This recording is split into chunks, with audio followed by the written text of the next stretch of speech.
Robbing kim? Robbim Alloh. Dining qaysi? Dinim Islom. Payg'ambaring kim? Payg'ambarim Muhammad sallallohu alayhi vasallam. Kitobing qaysi? Kitobim Qur'oni Karim. Tilaging nima? Tilagim iymon. Qiblang qaysi? Qiblam Kabatulloh. Millating qaysi? Ibrohim Halilulloh millatidanman.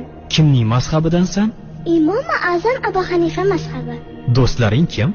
Do'stlarim chahor yorlar. Ular kimlar? Abu Bakr Siddiq, Hazrati Umar, Hazrati Usmon, Hazrati Alidir. Qachondan beri musulmonsan? Al-Misoqdan beri. Al-Misoq nima? Alloh taolo ruhimizni yaratib, ulardan va'da olgan kun. E'tiqoding qaysi? Ahli sunna val jamoa e'tiqodi. Kimni yaxshi ko'rasan? Alloh taoloni. Undan keyinchi? Payg'ambarimiz Muhammad alayhissalomni. Undan keyinchi?